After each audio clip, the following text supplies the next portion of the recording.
विदेश मंत्री एस जयशंकर, आप अंतर्राष्ट्रीय मंच पर खुलेआम इस तरह से झूठ कैसे बोल सकते हैं? झूठ का खुला खेल फर्रुखाबादी। आप जानते हैं एस जयशंकर ने क्या कहा? एस जयशंकर विदेशी जमीन पर जाकर यह बोलते हैं कि भारत में माइनॉरिटीज यानी अल्पसंख्यकों के साथ किसी तरह का भेदभाव नहीं होता।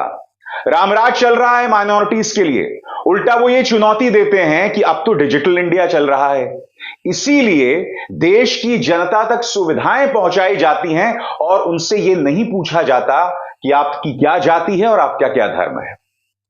एस जयशंकर खुलेआम चुनौती देते हैं, जबकि सबूत बिल्कुल उलट हैं। चलिए, हाथ कंगन को आरसी क्या मिस्टर एस जयशंकर? कायदे से आपको मेरे जैसे पत्रकार के सामने बैठना चाहिए, मगर जो सवाल आज मैं आपसे पूछने वाला हूं ना, आपकी नींव हिल जाने वाली है। सबसे पहले आपके स्क्रीन पर रमेश बिधूड़ी संसद के अंदर खुलेआम एक अन्य मुस्लिम सांसद कुंवर दानिश अली के बारे में आतंकवादी, उग्रवादी और न जाने किन किन शब्दों का इस्तेमाल करता है। वो इन शब्दों का इस्तेमाल तो करता ही है, मगर लोकसभा अध्यक्ष जिनका काम पक्षपात से ऊपर होता है, वो कोई एक्शन नहीं लेते हैं। इसके बारे में आप क्या कहना चाहेंगे? बात वहां नहीं रुकती है। जेपी नड्डा साहब कोई एक्शन नहीं लेते, उल्टा अब रमेश बिधूड़ी को टोंक भेज दिया गया है भाजपा के लिए, वहां पर गुज्जर वोट जुटाने के लिए। मैं आपसे पूछना चाहता हूं, क्या आपने रमेश बिधूड़ी के इस शर्मनाक बयान पर कुछ कहा जो उन्होंने कुंवर दानिश अली के बारे में कहा था? यह सब संसद के अंदर हो रहा है। और यह ना भूलें, जब रमेश बिधूड़ी इस तरह से यह बयान दे रहे थे, तब उनके पीछे दो मंत्री बैठे हुए थे, दो पूर्व मंत्री बैठे हुए थे, हर्षवर्धन और रविशंकर प्रसाद में से एक कानून मंत्री और एक पूर्व स्वास्थ्य मंत्री। ये लोग हंस रहे थे। आपने खुद रमेश बिधूड़ी के बारे में कुछ नहीं कहा, उल्टा आपकी पार्टी उन्हें इनाम दे रही है। आपके सूचना और प्रसारण मंत्री अनुराग ठाकुर चुनावों के दौरान ये नारा लगाते हैं, देश के गद्दारों को गोली मारो, और उसके बाद आप जानते हैं जामिया के अंदर, शाहीन बाग के अंदर गोलियां चलनी शुरू हो जाती हैं। इसके बारे में आप क्या कहना चाहेंगे? दिल्ली के नंद नगरी में एक मानसिक तौर पर डिस्टर्ब मुसलमान सिर्फ केला खाता है, और यह देखिए किस तरह से पोल पर उसे बांधकर पीट पीट कर उसकी हत्या कर दी जाती है। यह सब देश में हो रहा है। सबसे बड़ी बात, ये तमाम घटनाएं जो हैं वो आइसोलेटेड नहीं है, ये मत भूलिएगा। जब कोरोना की पहली लहर आई थी, तब आपका पालतू मीडिया, जिसे देखकर आपके चेहरे पर कितनी मुस्कान आती है एस जयशंकर जी, आपके पालतू मीडिया ने तबलीगी जमात के खिलाफ झूठा प्रोपेगेंडा चलाया था कि वो लोग कोरोना फैला रहे हैं। सुप्रीम कोर्ट और औरंगाबाद हाई कोर्ट का फाइनली आदेश आया था और ये तमाम बातें झूठी साबित हुई थी। इसके बारे में आप क्या कहना चाहेंगे? आप कहते हैं डिस्क्रिमिनेशन नहीं हुआ।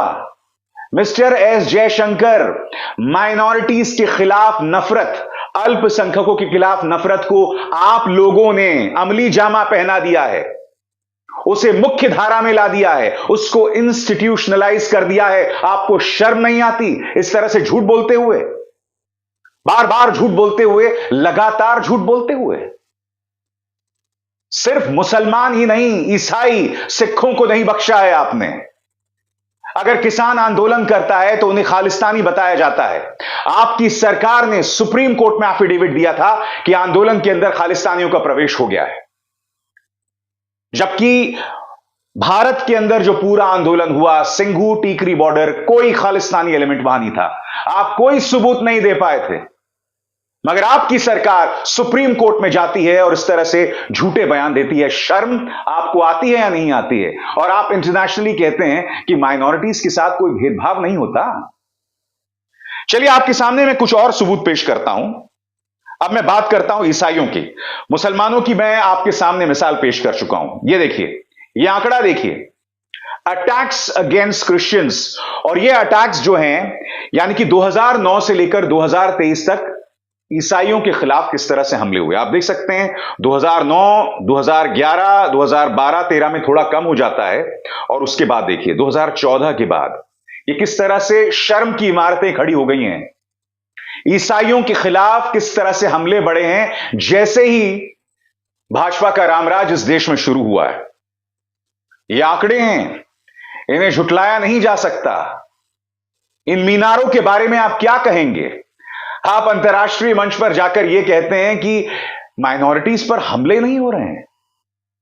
क्या आप यह नहीं जानते हैं कि जब से भाजपा की सरकार आई है, ईसाइयों के गिरजाघरों पर हमले शुरू हो गए हैं, उनके धर्म ग्रंथों को जलाया गया है। और ये आंकड़े जो मैंने अभी अभी आपको दिखाए वो इस बात का जीता जागता प्रमाण है। इसीलिए तो मैं आपसे पूछ रहा हूं मिस्टर एस जयशंकर कि आप खुलेआम अंतर्राष्ट्रीय मंच पर जाकर झूठ कैसे बोल सकते हैं? चलिए कुछ और मिसाल मैं आपके सामने पेश करना चाहता हूं। आउटलुक की इस रिपोर्ट में इसमें साफ तौर पर लिखा गया है कि 2014 के बाद ईसाइयों के खिलाफ जो हमले हैं उनमें तेजी आई है। इवेंजेलिकल फेलोशिप ऑफ इंडिया के मुताबिक 2014 के बाद ईसाइयों के खिलाफ नफरती हमलों में बढ़ोतरी हुई है। 2015 जो है ईसाइयों के खिलाफ बहुत ही खतरनाक साल था। आंकड़े ये बता रहे हैं कि कम से कम 365 बड़े हमले हुए उन लोगों के खिलाफ जो ईसाई धर्म का पालन कर रहे थे। ये सब आंकड़े हैं। आगे देखिए, 2021 में ईसाइयों के खिलाफ 305 हमले हुए। और हमले किन किन राज्यों में हुए उन पर गौर कीजिएगा। मध्य प्रदेश, उत्तराखंड, कर्नाटक, जहां आपकी सरकार हुआ करती थी। 3 अक्टूबर 2021 को रुड़की में एक गिरजाघर पर हमला होता है। हमला करने वाले यह आरोप लगाते हैं कि वहां पर धर्म परिवर्तन हो रहा है। बात वहां नहीं रुकती। दिल्ली के द्वारका में बजरंग दल और आरएसएस से जुड़े लोग एक चर्च पर हमला बोलते हैं। 12 दिसंबर 2021 कर्नाटक के कोलार जिला में ईसाई धर्म ग्रंथों को जला दिया जाता है। एनडीटीवी के मुताबिक पिछले 12 महीनों में कर्नाटक के ईसाइयों पर 38 बार हमले हुए हैं। और यही नहीं, माइनॉरिटीज यानी अल्पसंख्यकों यानी कि मुसलमानों और ईसाइयों पर जो हमले हो रहे हैं, अंतर्राष्ट्रीय समूहों ने इस पर टिप्पणी की है। आपकी स्क्रीन पर दोस्तों, US commission on international religious freedom USCIRF ने वॉशिंगटन डीसी में 20 सितंबर 2023 को यह बयान दिया। अंग्रेजी में है, मैं बाद में उसका हिंदी में अनुवाद करूंगा। India risks becoming one of world's major generators of instability, atrocities and violence because of the massive scale and gravity of the violations and abuses targeting mainly religious and other minorities such as Muslims, Christians, Sikhs and others. It's not just individual or local, it's systematic and a reflection of religious nationalism. इसमें साफ तौर पर कहा गया है कि भारत जो है वहां पर एक किस्म की अस्थिरता है। धार्मिक हिंसा लगातार बढ़ रही है, खासतौर से मुसलमानों, सिखों और ईसाइयों पर। और यहां पर यह भी कहा गया है कि यह सिर्फ कुछ इलाकों तक सीमित नहीं है, संगठनात्मक स्तर पर यह हमले हो रहे हैं। चलिए एस जयशंकर साहब, उस बात को भी भूल जाइए, इन 3 चेहरों पर गौर कीजिए। प्रधानमंत्री नरेंद्र मोदी, देश के गृह मंत्री अमित शाह और उत्तर प्रदेश के मुख्यमंत्री आदित्यनाथ, भारतीय जनता पार्टी के 3 सबसे बड़े नेता। मुख्यमंत्री आदित्यनाथ, उत्तर प्रदेश के चुनाव हो रहे होते हैं और कहते हैं यह चुनाव 80% बनाम 20% है। खुलेआम धार्मिक तौर पर एक भड़काऊ बयान देना। देश के गृह मंत्री अमित शाह देश की जनता को खुलेआम एक झूठ बोलते हैं कि राहुल गांधी वायनाड से इसलिए चुनाव लड़ रहे हैं क्योंकि वहां पर मुसलमानों की तादाद ज्यादा है। सबसे पहली बात, झूठी खबर, झूठी बात, मगर फिर भी एक भड़काऊ बयान। प्रधानमंत्री नरेंद्र मोदी गुजरात के चुनाव हो रहे हैं और एक भाषण देते हैं और उस भाषण में क्या कहते हैं कि कांग्रेस जो है वो आतंकवादियों का साथ देती है, इसीलिए वो चुनावों में तुष्टीकरण करती है। इसका अर्थ क्या हुआ? आतंकवाद और तुष्टीकरण, जब आप इन दोनों चीजों को जोड़ रहे हैं तो आप यह कह रहे हैं कि जो देश की माइनॉरिटीज हैं या देश के मुसलमान हैं वो आतंकवादी हैं, और ये देश के प्रधानमंत्री कह रहे हैं। और ऐसा इन्होंने पहली बार नहीं कहा। याद कीजिए, एक और चुनाव में कहा था कपड़े देखकर दंगाइयों की पहचान की जा सकती है।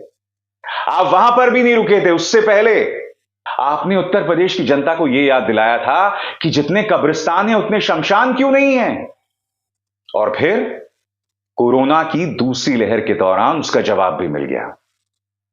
जब गंगा में हिंदू लाशें बह रही थी, जब गंगा के तट पर हिंदू लाशों को दफनाना पड़ा था, क्योंकि आपकी मांग थी शमशान और कब्रिस्तान में लोकतंत्र स्थापित करने की। यह है हमारे देश के बड़े नेताओं, भारतीय जनता पार्टी के 3 दिग्गज नेताओं का अंदाज़े बयां। और आप मिस्टर जयशंकर अंतर्राष्ट्रीय मंच पर जाकर यह कहते हैं कि माइनॉरिटीज पर कोई अत्याचार नहीं हो रहा है। आपको शर्म आनी चाहिए, शर्म आनी चाहिए इस तरह से बार बार लगातार झूठ बोलते हुए।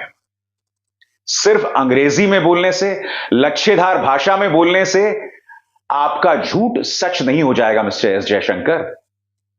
आपका झूठ झूठ ही रहेगा।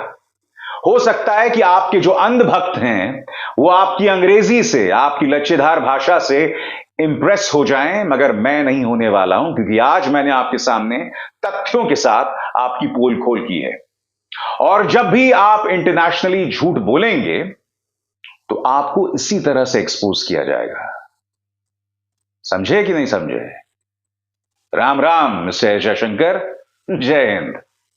स्वतंत्र और आजाद पत्रकारिता का समर्थन कीजिए, सच में मेरा साथी बनिए। बहुत आसान है दोस्तों, इस ज्वाइन बटन को दबाइए और आपके सामने आएंगे ये 3 विकल्प। इनमें से एक चुनिए और सच के इस सफर में मेरा साथी बनिए।